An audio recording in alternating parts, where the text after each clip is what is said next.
Hello, everyone. Welcome to Plant Group 9 for HOR 160 Plant Materials 1 in your spring semester at Forsyth Tech Community College. Welcome. It is that time of year. It is springtime, and Plant Group 9 is going to show us some really nice plants. We're going to take a look at two of the winter annuals that are near their expiration date. We're getting ready to replace them. April 15th was always the day that we have switched out from winter annuals to spring and summer annuals. And so pansies, violas, flowering kale, flowering cabbage, whatever you call it, are two of the main color plants that we use in seasonal beds in landscape management. So unfortunately, it's been a bad year for pansies. They've just looked kind of horrible because they've had too much rain. They need water, but they need their feet to dry out, and they love cold weather. So if we have a dry, cold winter, pansies are going to do outstanding. And we just haven't been able to enjoy them like we should have just due to our weather events that we've had. But let's go ahead and get started with Plant Group 9. The first one that we're going to see is the Glossy Abelia.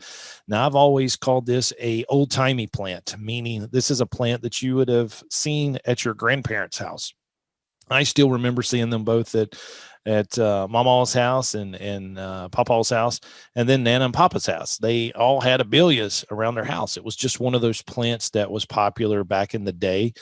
For my grandparents, you still see them. We still have some on campus. We see them in older homes. They're not used so much in new construction as they should be. But they were just used back in the day, and that's why I call it an old-timey plant. But I love this plant. It will look a little unkempt if you can see my mouse moving right here, meaning that it's going to get little spikes of hair, I like calling it, that stand up. And so people, unfortunately, will get the hedge clippers and buzz the whole entire plant, getting rid of those spikes that are coming up. But just leave them be. Or if it bothers you, get a pair of hand shears or hand pruners, a nice set of Corona bypass pruners, and cut those unkempt limbs or shoots from sticking up. But this plant right here is beautiful in its nature right there, with the blooms. You can see the bloom right here, and then you see that little bit of pink behind it. It's just a beautiful bloom, and I hate that people are shearing it. Good close-up of the leaf here, but you could use this plant in a foundation planting. You can use it in some shade. It's okay. I've seen it do well in shade underneath some trees. It's one of those plants that I would consider part of like azaleas and rhododendron, just based on its use. So. But I love that flowers is pink, and it has then the white flower that pops off of that, in the background of the green foliage. So really pops that flower out. Here again, it's looking unkempt, as you can see, and people want to destroy it with hedge clippers. So, but let it be. Let it be its natural self. Go in and hand prune it when it needs to be, but give it a few years. Let it grow and let it become the plant that it so desires to be. It does not want to be sheared off. Again, here we're using it as a screening, so it does work well with that. Nice close-ups, the pink flower here with it. And there's so many varieties and so many cultivars of the Abelia. So basically what I'm wanting you to recognize is the leaf, the flower, the shape of the plant, just the texture. And, Edward Goucher is one of the most popular varieties that is used today, but there's so many out there. They've even got, the dwarf ones. And then, you can see here, this one is being used as a screen. I basically want you to identify what an Abelia is and then go back and find out the cultivar. So when you're talking with a client in the future, and you're able to recognize an Abelia, that's what we're trying to teach you. There's so many varieties, it's hard to learn each and every one. And so the best way to learn which varieties are in stock or popularity is to go to the nurseries and see the ones that they are selling. And the nursery will tell you what people's hot topics are of the day. So, but this is your Abelia, and a very nice plant. turns that bronzy burgundy color in the fall. So looks real cool. But anyway, that is your plant number 1, Abelia grandiflora. Here is your Asilium floridum, your Florida anistry, and the one on campus is a little shabby. You know, it's down there in the Hearts Garden, and it's had so much damage from that retaining wall construction that it may take a little bit for it. And hopefully we can probably get some cuttings on it in the near future and start growing some of these in like nursery production, because I love this plant. I really do. And I love that star looking burst of burgundy or maroon colored flower. It just looks really well. And even this picture here up against the wrought iron fence, you know, it's kind of thinned out. It's just one of those plants that does that, especially in the environment that it's planted at. As you can see down in the Hearts Garden, it's more of a mass, and basically the roots kind of have spread out a little bit and coming up in different sections. It's more of a massing, but that was one shrub, believe it or not. And it used to stand out on its own because it was a little more open and it wasn't so crowded with everything around it. And then the damage from the retaining wall. But we needed that retaining wall down there for to protect the creek and stuff. But love that cinnamon colored flower, as you call it. You know, here it's grown in its natural habitat. It's more of a spreader. It can be used as a focal point in a woodland setting. You know, you wouldn't want it right outside of your dining room table to look out your window and see this, but it could be a focal point like in the backyard along your tree line or whatever, especially with that burgundy colored flower. There's a close up, and there is an actual drawing of the plant. We're going to do some of these sketches in plant materials too, where you'll actually just kind of trace and draw some of these flowers. That's one way to learn these plants, is to actually draw the leaf and draw the flower, sketching it, not making it picture perfect, but actually sketching it out here. Basically here is, you know, new leaf all the way to maturity. So juvenile leaf, as it grows, gets wider, and basically it's going to get, you know, that wider plant. You're going to see all 3 types of these leaves on the Florida anistry. Now we're going to move on to plant number 3, your Asilium parviflorum, your small anistry. The best example of this plant is at Tanglewood, as you can see in our location video. The golden color of it looks really, I mean, awesome. This plant could be planted in a dark, shady environment, and it really brighten up somebody's backyard. You know, a lot of times, you know, homes that we were working in, they're just, you know, with dense shade. The structure creates a dark atmosphere. You put one of these plants in there, and the light that it reflects off that golden color can actually brighten up the spot. So, you know, we're able to use plant materials for a lot of different reasons, and brightening up a dark microclimate is one. As you can see, this could be used as screening as well. You know, this is not the golden one that we see over at Tanglewood, because this is the, well, let's just go back. You know, this is the Florida Sunshine variety. There are, you know, multitudes of Asilium parviflorum, and we're most common one that we're going to see here in North Carolina would probably be the Florida Sunshine. Now that's a little different. You gotta sit here and think. Your Asilium floridum is not your Florida Sunshine. It's your parviflorum that is your Florida Sunshine variety that we see at Tanglewood. And so we do have other Asilium parviflorums here. Like I said, we've got a straight green one that could be used for screening. Nice backdrop to the park bench here, so it works well there. It looks like we got some dogwoods behind it, so very nicely done there. Here it is, like I said, the Sunshine. Check out these burgundy stems on it. Very nice. Again, planted in the woods. Just one of those things that just does well.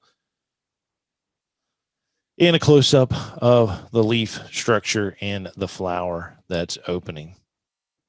So we've got 2 Asiliums here on this week. Okay, so plant number 4 is your Viola X Whitrockiana, your Lady's Delight, or your pansy. I used to not like the pansies, just because I think we planted so many of them, and to the fact that they never really looked good. If we had a wet winter, they just didn't look good until about the time we had to change them out mid-April. So, you know, April 15th being the frost date, that was always our time frame for changing out our color beds. And I didn't understand pulling them out when they looked good. They looked horrible all winter, and then they started looking a little decent in the spring, and then we'd pop them out in the cold and in that cold spring day. And I'm like, why are we doing this? But, you know, it's just the way it is. That's the landscape management business. People want their color beds changed out that time of year. But pansies is a big business here. I mean, people want the color beds and their properties. Now, I've always called this picture right here, this was always to me the pansy. But the botanical name is the Viola X Whitrockiana. But what people are calling pretty much today, they'll call these pansies, just like I did. As you can see here on the next picture, we have a pansy, and this is what I would always call the Viola, just because it was a little bit smaller. So we'd have a mixture of pansies and a mixture of violas, and which they're both actually considered pansies. It's just a different style. So, but that's, you know, kind of the common slang that you'll hear in the industry. But, you know, a multitude of colors that people want. I mean, you can plant this in someone's front yard or around their patio, and it just makes them feel good. I mean, it really does. Just the color on a bright, sunny, cold day, and seeing these little creatures here pop up and do their thing makes people feel good. On commercial properties, people love it. They love it around their signage, pulling into a shopping center or pulling into their place of business. It just pops with that color. So this is the number 1 plant that you're going to plant when it comes to seasonal color in the cold here in North Carolina, the cold weather. Nurseries and garden centers sell a ton of these. It is a big, big business here in North Carolina. And again, like I said, look at the different colors that you can come up with. I mean, seriously, you could pick out your favorite sports team and come up with a theme based on the different color of pansies that we have. You could do something with your team colors for your clients, and people really they really enjoy that. It's a good selling point. Can use them in window plantings. Absolutely looks cool there. This little group down here is actually doing well. But if you look up here, I don't know, they're kind of, I don't know, about to fade out. It's time to change them here. They're just not doing well here in this parking lot island. Probably lack of irrigation. Like I said, they need their feet to dry out, but they do need water. And when it gets real hot, if we have a hot spring, like, you know, this year, we still got cool weather. I mean, we're getting, you know, high 60s.